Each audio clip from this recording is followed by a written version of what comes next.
Hello and welcome to a special interview for The Wire. How should we view the reconfirmation of the 2003 ceasefire between India and Pakistan? Is it simply an attempt to ensure peace, stability, and tranquility on the border?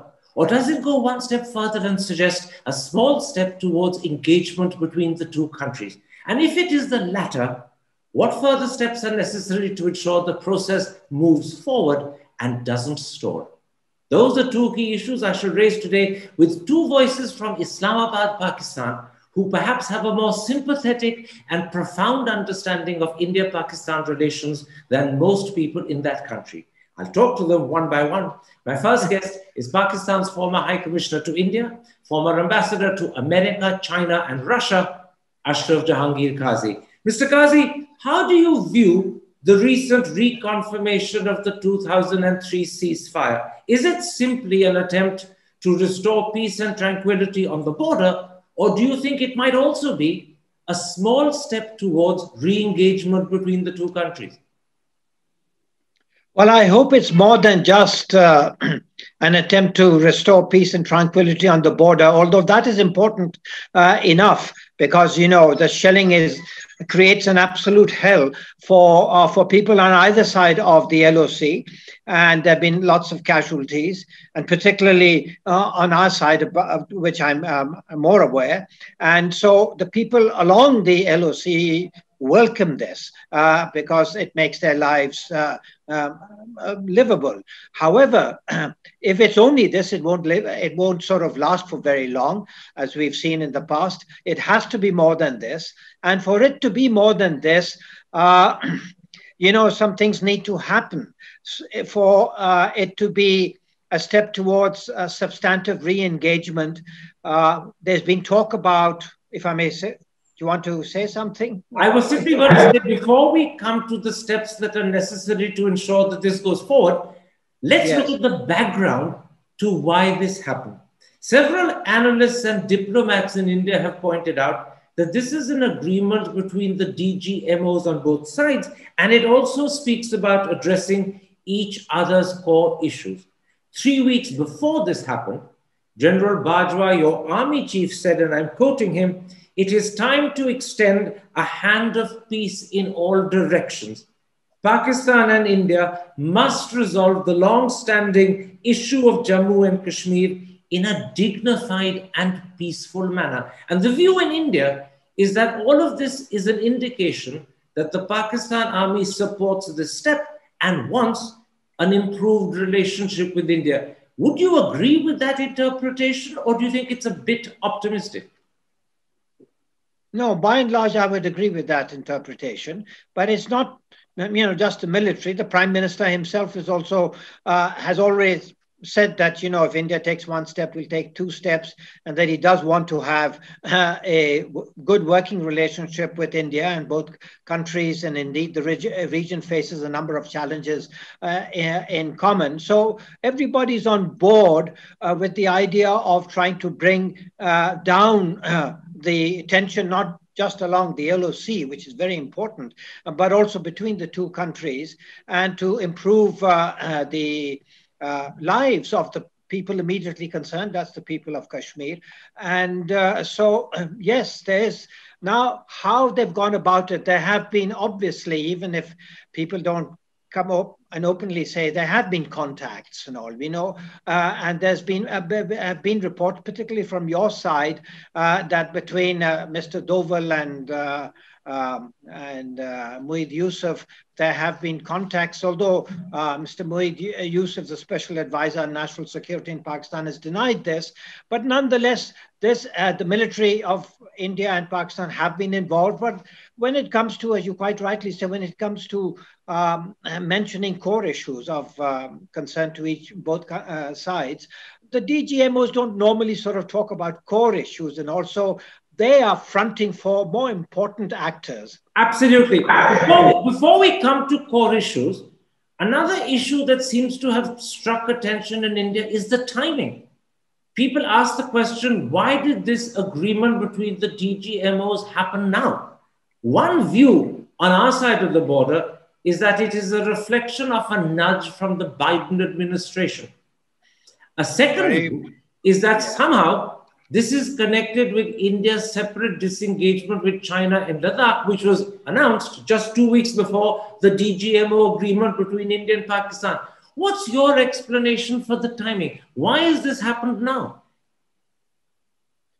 Well, it's good that it's happened. As for timing is concerned, there could be a number of reasons and all, and the picture will clarify in the coming days. But I would suggest, yes, the incoming new administration in the United States, the Biden administration, has played a role. They have been in touch with both India and Pakistan, and I would imagine, Biden wants Pakistan to be of help to it with respect to Afghanistan. And many in Pakistan feel that they do have an interest in seeing the Afghanistan situation improve. But unless there's some quid pro quo from America, they're not particularly interested in pulling American chestnuts out of the Afghan fire. And I think Biden has sensed that and wants to sort of how would I call it, within an overall environment of not so happy relations between Washington and Islamabad, to try and explore the possibility of a better working relationship with Pakistan. And so he's aware that this tension with India and along the LoC, if this could be reduced, it might lead to something better and a re-engagement between India and Pakistan, which would be good for America, good for the people along the LoC, and indeed possibly very good for India and Pakistan, provided momentum can be injected into this process. So you do believe, Mr. Qazi, that this process that has begun, it's a very fledgling start at the moment, between India and Pakistan, has had a, how shall I put it, helping hand from the Biden administration. Certainly, I believe in the possibility of that. I don't know it for sure. There are other reasons also. I mean, India may well be having a look at its policy, since August the 5th, 2019. Has it worked? Has it delivered on what Indian expectations have been?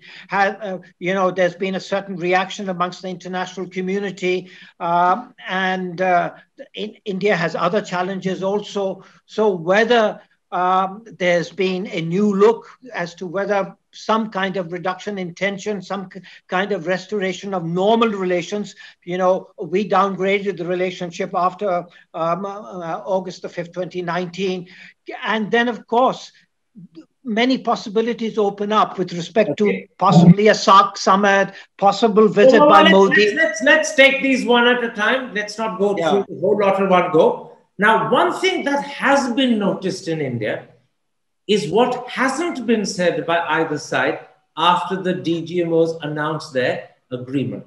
In India, our official spokesman did not say that talks and terror cannot go together, which is the traditional position India has maintained. And similarly, in Pakistan, your Prime Minister, who tweeted a lot, did not say that talks with India cannot happen until India restores Jammu and Kashmir's lost autonomy. This deliberate decision by both sides not to bring up these key issues at this point, in your eyes, how significant is it? It's quite significant. It means that both sides conceivably, and I can't speak with any certitude, but I mean, it does mean, in my view, that both sides are thinking of the possibility of moving towards a restoration of normal relations, at least, ambassador, high commissioner level relations once again, the possibility of a SAARC summit actually taking place in Islamabad. And the summit was originally due in 2016. This is 2021. So, I mean, a much delayed SAARC summit, which, as I mentioned, have others. So all of these things seem to be in the mind, which would, of course, be a major departure from the current situation, and this would be for the better. However, when we talk about things that need to be done, there is an expectation in Pakistan with respect to August the 5th, 2019, not that because that's a Pakistan position. Pakistan sees the United Nations resolutions as the basis for its stance and all, not the Indian Article 307, Indian Constitutional Article 370, 35A. But what the decision of August 5th, 2019 seemed to render the similar agreement moot, because the similar agreement required both sides not to take unilateral actions. Can I ask you this? Are you saying, because that's what it sounded like, that unless there is flexibility in terms of somehow reversing what happened on August the 5th, 2019, any hope that this is going to lead to wider engagement will not be fulfilled? Is that what you're saying? It sounds I want to clarify. Yes, that didn't sound, but that's exactly what I'm saying. However, both leaders might sort of ignore that or try and put it aside right now in order for some momentum to be, in order to, how would I call it, realize the potential of this particular phase. That is, move towards restoration of dialogue, move towards reduction of tension, particularly LoC, but generally between the two countries, move towards some kind of, how do I call it, non-zero sum engagement, rather than, as in the past, even when we've engaged, there have been zero-sum engagements. They've never managed to develop any real momentum. Can I interrupt again? Just to clarify, you're saying that as far as you understand, it is important that Pakistan at some point succeed in getting India to reverse what happened on August the 5th, 2019. But you added that for now, both prime ministers could agree to also put this aside and get on with talks and get on with improving the relationship. This is an issue they could return to later on. That's what you said now as well. That's what I'm saying. It is, in my view, it is in the inherent logic of the situation. You know, August the 5th, 2019 happened. There were reactions from the Pakistan side. We have a state of tension between India and Pakistan right now. In order to move away from it, many things may have to be revisited. But as you quite correctly interpret me, I'm saying right now we want to take advantage of what appears to be an immediate opportunity for bringing about a reduction in tension and some possibility for initial re-engagement. But before we get to a serious re-engagement, maybe it's possible, and maybe India has this in mind also, that some kind of, and there was talk, and I've read some analyses talking that for Mr. Modi will have huge political problems. I don't know whether the Indian Supreme Court will come into this. Let's not get too far down the road in terms of speculation. Let's stick to what you said, that at this moment, the interest in Pakistan, it seems to you, is to reduce tensions and start a process of engagement, in which case, is this best handled through back channels, away from the public glare and therefore away from distracting political opinion on both sides, which can so easily derail talks? It's best held on the back channel, out of the public view, and definitely not on the front channel. Would you go that far as well? You know, back channel talks, no matter what people say, have happened. There has been contact. There can be no doubt about that. But, you know, generally speaking, people would prefer to refer to the joint statement, you know, which was released simultaneously from Delhi and Islamabad, rather than to go back into it. Whether within Pakistan, was it a Foreign Office initiative, a Prime Minister initiative, or as some people allege, maybe an initiative from elsewhere, you know, and you referred to the Chief of Army Staff statement and all. So these are, you know, diplomatic formalities. Right now, what has happened is that there is a sign of some kind of possible improvement. And I think a lot of thought has been given to this. Sherpa work has taken place. I do believe people have been in touch with each other, whether they've met with each other in third countries or if there have been other kinds of contacts and all. I don't know the details of that, and I wouldn't speculate because I wouldn't be speculating from a basis of any knowledge of this. Let's take it for what it is, and let's move towards what it could develop into. And then, as I suggested, there will be other questions that will be need to be taken up in order to impart some kind of longevity to this re-engagement process. But there is a problem suddenly looming on the horizon in the last 24, 36 hours in your country. Question marks now exist about the survival of the Imran Khan government. He faces a vote of confidence in your parliament tomorrow, Saturday. And the Prime Minister himself, in his speech to the nation, has been hinting at the possibility that he might lose. If that were to happen, would this hope of a process fall apart, or could it continue? Well, number one, I don't want to get, I know exactly what you're referring to. The Prime Minister has decided to seek a vote of confidence from the National Assembly.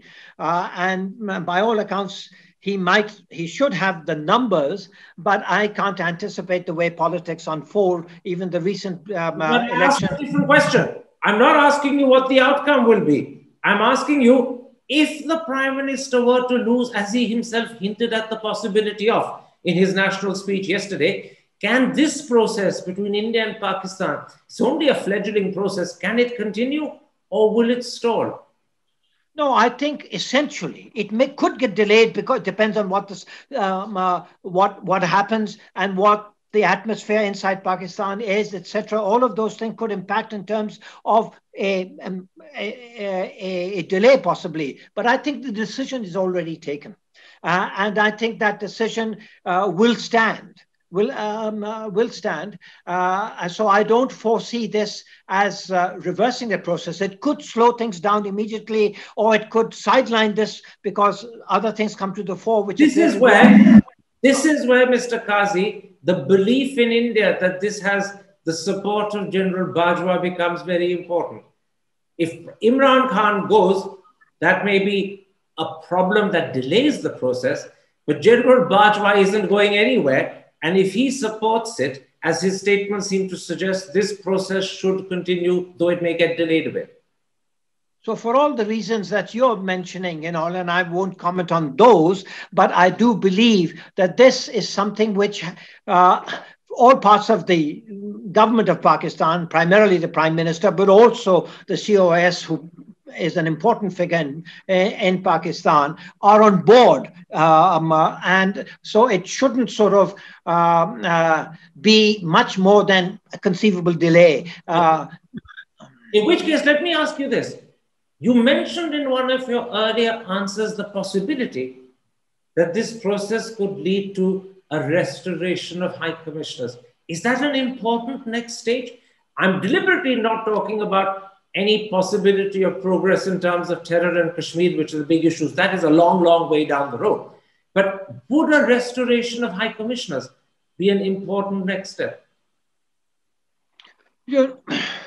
It's an important next step because, I mean, this would be, but this may require something because this happened immediately in response to August the 5th, 2019. So your question raises another question. Would what led to this step of downgrading the relationship, would what led to it need also to be revisited? And then that's a stumbling block. No. I'm interrupting because then it's a huge stumbling block. If you're saying high commissioners can't be restored unless Mr. Modi... No, I'm not saying that. I didn't raise this question as a condition for this engagement process to continue, but it is a likely something. Suppose, if you allow me to suppose the SAARC summit, much delayed SAARC summit, it does take place. Suppose the Indian Prime Minister agrees to come. Suppose on the sideline there are meetings, and suppose there's a declaration. One of the possibilities would be something with reference to the level of relationship being normalized and all. All of those things are inherently possible. I understand. But coming to the end of this interview, if you were High Commissioner in India today, what would be your advice to your government to ensure that this process continues to move forward and doesn't falter and stall? Well, I mean, I think we would need to explore it. We would need to, but you see, many of the, how would I call, there will be opposition in both countries to this kind of initiative. That's only to be understood. And our Prime Minister isn't the only person facing domestic challenges. So is the Prime Minister of India facing all kinds of challenges, which are not directly related to Kashmir, but they complicate the situation for anybody in the, in the hot seat of being the Prime Minister. Similarly, as you mentioned, within the Parliament of Pakistan. What would your advice be to your government if you were... Look, the advice would be to continue with this thing. After all, there's been a lot of work which led to the joint statement, which we are discussing and its possibilities, to continue to explore it and with eyes wide open, of course, and with an eye on the situation in Kashmir. We have our differences. None of those differences have been bridged so far, but we want to look at the kind of challenges we face in common. I don't want to sort of make this too detailed, be it climate, be it other global challenges or regional challenges. Countries need to cooperate with each other. We are facing existential challenges. So maybe that is also being fed into the overall process, which is not a bad thing, which doesn't mean you give up your respective positions, but it does mean you engage in an effort to see whether you can eke out or descry some common ground on which to build. All right, Mr. Qazi, we'll leave it there. Thank you very much for speaking to me. Thank you, Karan. Welcome back to this special double bill of interviews from Pakistan on what we should make of the reconfirmation of the 2003 ceasefire between India and Pakistan. I'm now joined by Pakistan's former High Commissioner to India and former Foreign Secretary, Salman Bashir. Mr. Bashir, how do you view the recent reconfirmation of the 2003 ceasefire? Do you see it simply as an attempt to restore peace and tranquility on the border, or do you think it should also be seen as a small step to start re-engagement between both countries? Karan, I think it is a significant step. I think it is not only a small step, but it's a required step. It's something which is basic, which is essential, and entirely in line with what we have always wanted. We want to see stability on the line of control. And I think it is good that it's come about through the military channels. In fact, let me pick you up on that point. Something that everyone in India has noted, I'm talking of diplomats, I'm also talking about analysts, is the fact that this was an agreement reached between the DGMOs on both sides, but it also speaks about addressing each other's core issues and concerns.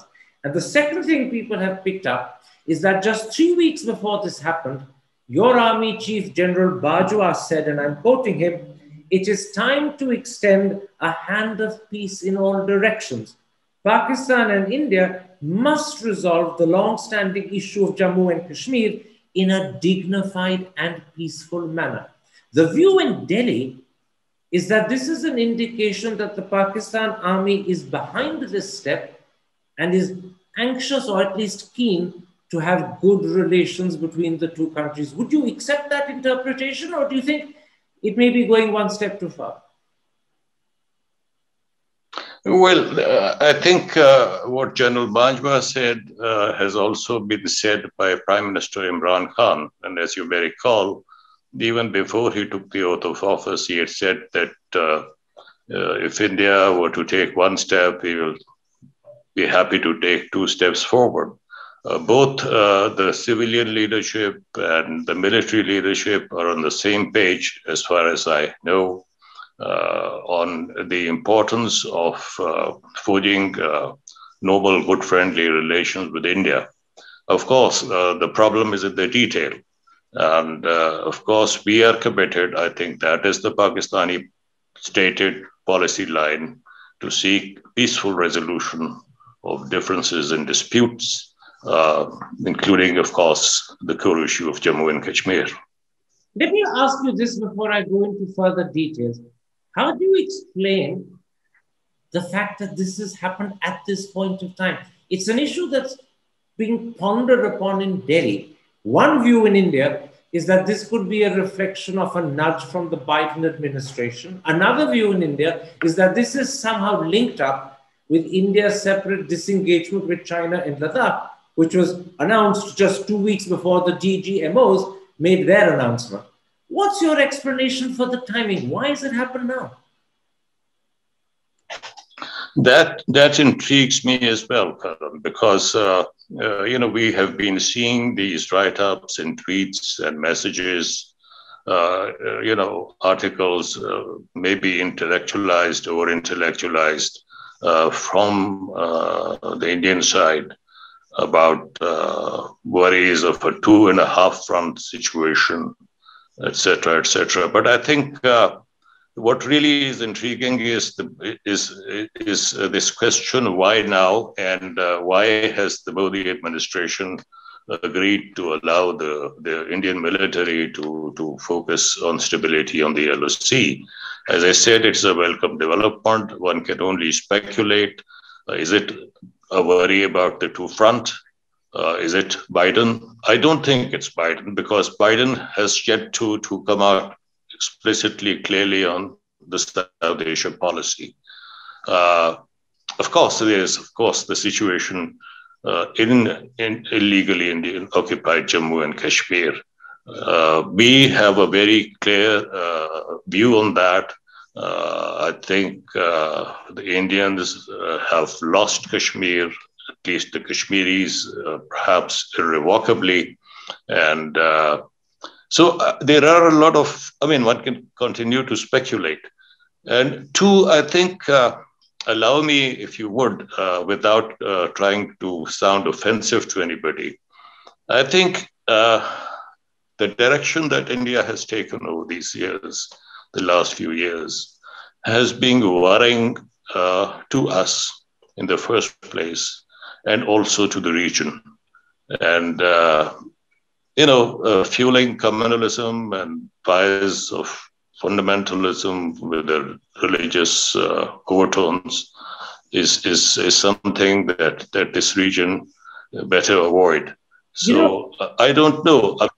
Basically, it's a question, okay, simply stated, is it a question of change of heart in terms of the direction, India's direction towards Pakistan, or is it an expedient, a momentary expedient?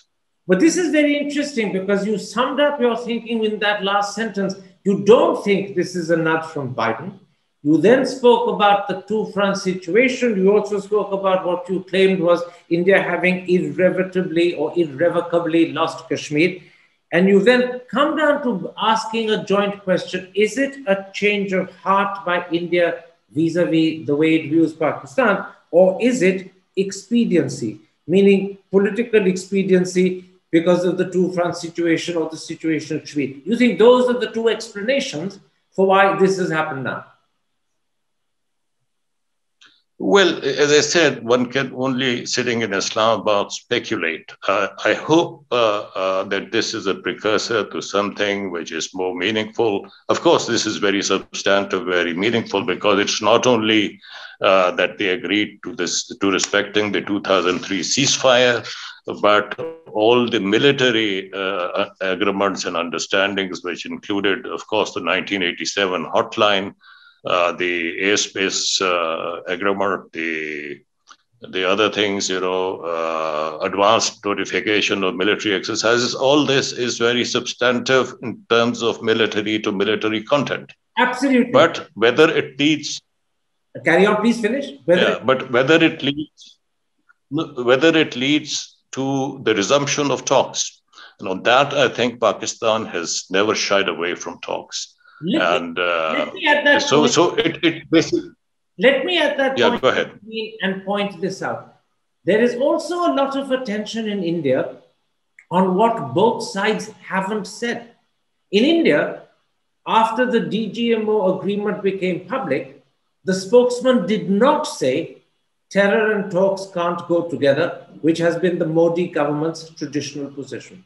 And similarly, in Pakistan, your prime minister, who tweeted extensively, did not say that talks with India cannot start until the lost autonomy of Jammu and Kashmir is restored. And that has been his position since 2019. How significant is it that these statements were not made by either side? Well, what one would like to sort of read deeply into these omissions, but the fact nevertheless remains that on Jammu and Kashmir, we have said equally, I think that should not be lost. There are two key phrases here, Karan, I think, used by our government official statements. One is creating an enabling environment, and that means easing the what's happening, in terms of Indian actions against the Kashmiri people. I think that is an essential point that the government has always, in the people of Pakistan, want to see some comfort for the Kashmiris restored.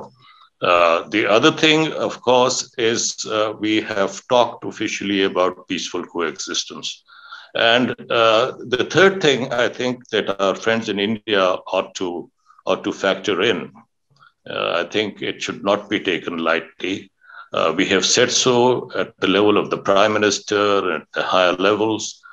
Pakistan's increasing interest to shift to an economic security paradigm. I think development will now onwards become a priority number one, which means peace within Pakistan and peace in the region. But tell me, in securing a better set of engagements with India, I won't go so far as to talk of peace, securing a better set of engagements, starting a dialogue, is there a condition in Pakistani eyes that Mr. Modi must agree to undo what he did on the 5th of August 2019? That was certainly Imran Khan's position, but it wasn't said by him in his recent tweets. And that's why I'm asking, is that a condition? Because if it is, it will almost certainly be a huge stumbling block. Mr. Modi will not agree. Or is there a way that can be put aside? Can it be put aside? Let talk start, come back to this later on at some point.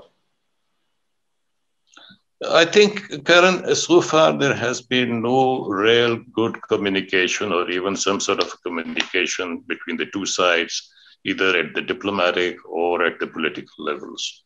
So I think, as I said, the Pakistan position is that we would like to engage with India. Talks, no matter how, whether these are track 2 or track 1, are desirable. This is plain common sense. But it's not good actually to predicate all this on preconditions.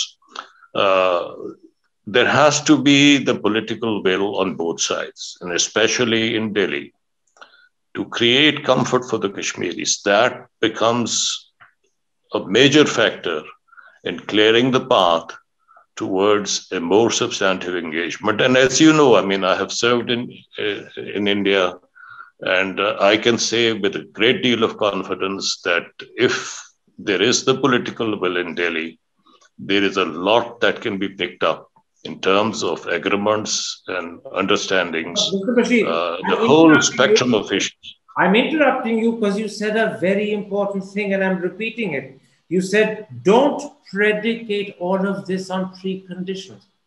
What you said was important was creating comfort for the Kashmiris, but don't predicate this on all conditions. In other words, you're suggesting, as an answer to my question, that restoring the pre-August 5th, 2019 status quo is not a precondition. It's not going to be a stumbling block. Engagement can start provided there is political will on both sides. This condition, which seemed to exist earlier, has been deliberately left out by Imran Khan when he tweeted after the DGMO. So that was deliberately done. Well, it is, I think, sound policy and smart, to give space to each other. And India will provide us that space, the requisite space to engage by, for instance, I mean, this whole thing about the laws and the actions on changing the demography in Kashmir. these will not be acceptable to the Kashmiri people, and they will not be acceptable here to any leader in Pakistan. So something has to be done to create comfort for the Kashmiris. Okay. You ought to, I mean that you've got to sort of take stock of the situation objectively. And there is the other factor. I mean, one, it is good for the region as a whole. It's good for the Kashmir. It is good for bilateral Pakistan-India. And it is, the whole world is watching. And I think the Biden administration. Do you believe, as the press has reported, and I'll add, as neither Islamabad nor Delhi have denied, that extensive behind-the-scenes secret talks took place between the two governments? Certainly, Moeed Yusuf, Pakistan Prime Minister Imran Khan's Special Assistant for National Security Affairs, hinted as much in an interview he gave me in October. Do you believe such secret talks lay behind this agreement between the DGMOs?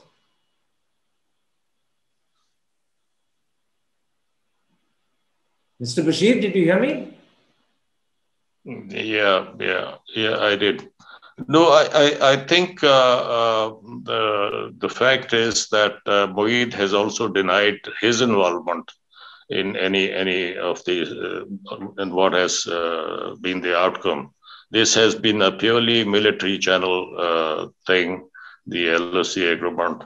But as I said, I mean, personally speaking, we would like to see a healthy engagement between the two countries, but it cannot be done blindly without taking care of the respective positions. Are you therefore saying, when you said this has been a purely military channel, that you don't believe reports that there were extensive back-channel secret negotiations? I know Moeed Yusuf has denied it, but he has to. He has to. His denial doesn't necessarily mean it's the truth. So are you saying, when you say this is a purely military channel, that there were no secret back-channel political or diplomatic contacts? I don't think there were political or diplomatic contacts. I have checked and confirmed with Moeed myself, and he stands by what he has stated in his tweet. And I think, Karan, in fact, if this has, this is a joint statement coming out of the two militaries, and I don't think we should underestimate its significance. It is hugely significant because this is something that has been arrived at, joint statement by the two militaries on a hugely important issue, that is stability and peace on the LoC. As you may recall, in 2013, when I was in Delhi and this trouble on the LoC started, Hina Rabbani Kar, who was the foreign minister, she was in New York, and on our asking, she was prepared to travel to Delhi to assure her Indian counterpart at that time, Salman Bashir, that Pakistan will do all to dispel all the perceptions or the misperceptions about our intent. That offer was not taken. I mean, that's all history. But we have been consistently calling and were very, very desirous of restoring the importance of respecting the 2003 ceasefire.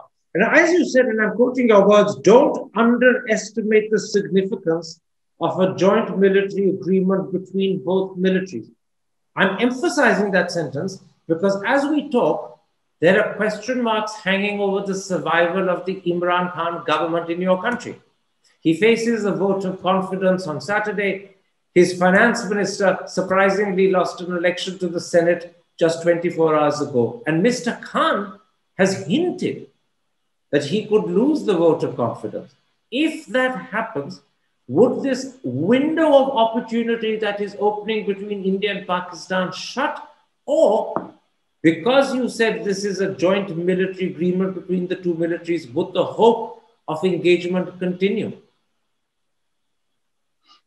Yes, I think irrespective of politics and irrespective of what you say is the vote of confidence situation, The real significance, in my personal view, is that this is an institutional thing. I mean, it has come from an important institution on our side, and of course, important institution.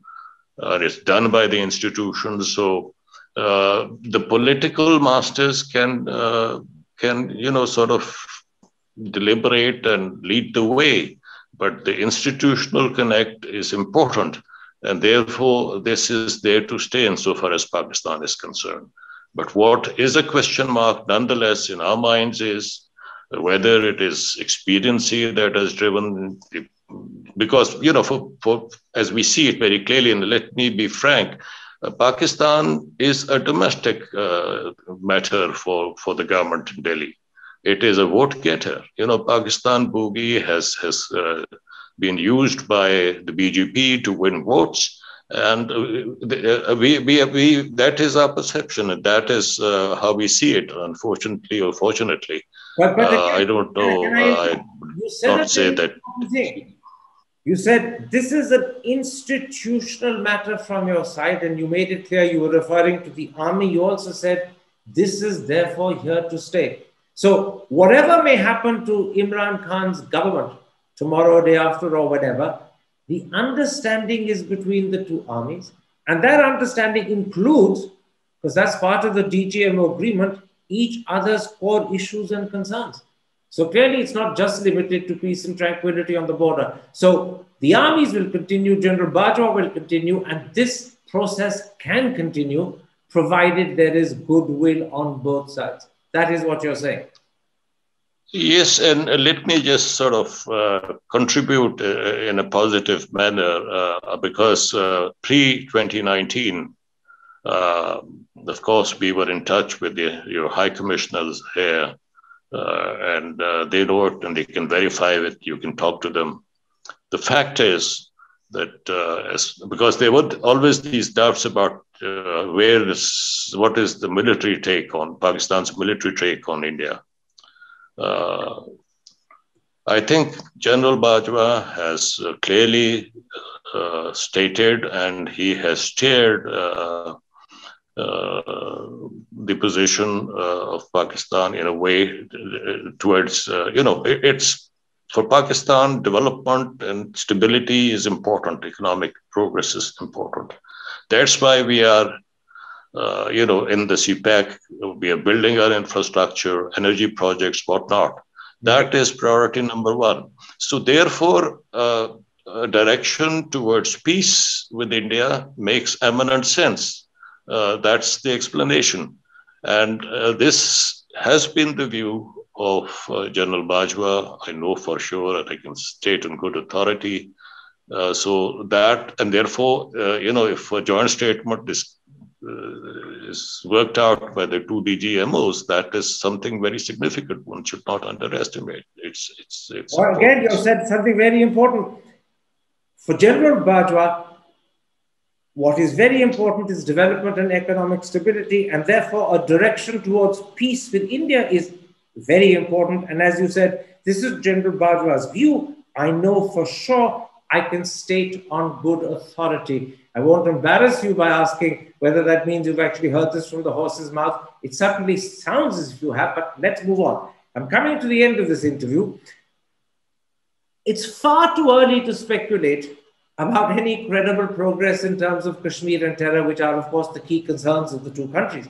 But do you think at this point of time, a sensible, advisable next step might be to restore high commissioners? Certainly, I think that is also something that is doable. And, basically, even in times of war, we have kept contacts, if not in capitals, at the UN in New York. We know that. I mean, that's all past history. So, personally speaking, yes, I think getting back to some sort of more regular diplomatic interaction is certainly desirable. But as I say it, and I say it a bit hesitatingly, because without comfort for the Kashmiris, none of this is going to make any difference. So, the propensity, if you go by the history, one step forward and three steps back, we may be faced with that, and that will be terrible. So I think the basically... problem is comfort for the Kashmiris when used and expressed in that way is anodyne, and no democratic government would ever be against it. The problem is when you spell out in detail what you mean by comfort for the Kashmiris, you could run into a brick wall from Mr. Modi. I presume you're well aware of that problem too, but this is not the moment in which to butt your head against that wall. You need more to happen before you face that. True, but you see, basically, Karan, I mean, as a friend of India, okay, let me take that line with you, and my credentials. It's not only in Kashmir, but we are generally worried about what is happening to India and what what these policies have done to the freedom of expression, etc. Within India. So, I mean, stability of India matters to Pakistan. Many in India would share your concern about what Mr. Modi's policies are doing to freedom of expression, to India's liberal constitution. But if those become issues you raise with Mr. Modi, he'll shut the door. He will say to you very correctly, no, these are not Pakistani concerns, these are not issues. No, I am in no position to raise these issues. I just mentioned them as substantive points, even if they may sound in this conversation being on the periphery. But we as a region, we have to decide whether we want regional cooperation, whether we want to normalize trade relations, etc., etc. When you approach whatever dialogue you hope will follow the DGMOs, I take it this is not the moment to raise these concerns, because equal and equivalent ones could be raised about Pakistan from the Indian side. I don't want to go into tu mema between us, but it's no great secret that not just India, but the world has concerns about Pakistan's involvement with terror, with the blasphemy laws in your country, your treatment of Hindus, Sikhs, and Christians. But this is not the moment for the two sides to raise those concerns, because then whatever window of opportunity opening will remain firmly shut. I agree. This is not the moment, and it should never have happened. Let's not dissolve anything good and positive in mutual recognition. Absolutely. We're coming to the end of this interview. I know the Indian government who are hearing you know that you have been a High Commissioner who made every effort that he could to improve the relationship. If you were High Commissioner of Pakistan in India today, what would be your advice to your government to ensure that this window opens further and doesn't close? Well, I genuinely feel that it's not difficult. It will take me maybe 15 minutes or maybe 3 minutes to craft a forward trajectory for Pakistan, India. For instance, if both sides were to agree to a joint statement for the future of the region, or for Pakistan, India future, there will be many elements on we will agree. It's not only about the future. There have been substantive things that we have done together in the humanitarian affair, the principles and the agreements and the understandings and the issue of prisoners and the fishermen and all that. All of that could be revived. Visa liberalization had been agreed and it could be revived. As I said, in 2013, late, with Anand Sharma, we agreed to the normalization of trade relations, the non-discriminatory access. It is another thing that Mr. Modi's passengers said that please don't sign it till he is over the elections and he comes into power. So that's why it got derailed. There's a history of missed opportunities between the two countries. So I believe that the future of the two countries, is one which is common as of the region, but we must collectively choose to give priority to cooperation and move from power politics and this mindset of, hegemony, etc., to a more decent, civilized relationship. I'll point out as I end the way you began that answer. I can craft a trajectory for India-Pakistan relations in 3 minutes. And you mentioned many issues on which the two, despite their other serious differences, can actually agree and work together. I won't repeat those details. They were in your answer. That certainly are things that you believe, if this window of opportunity is going to be widened further, the two governments should work upon. Thank you very much for this interview, Mr. Bashir. Take care. Stay safe. It's always a pleasure, Karan. Thank you.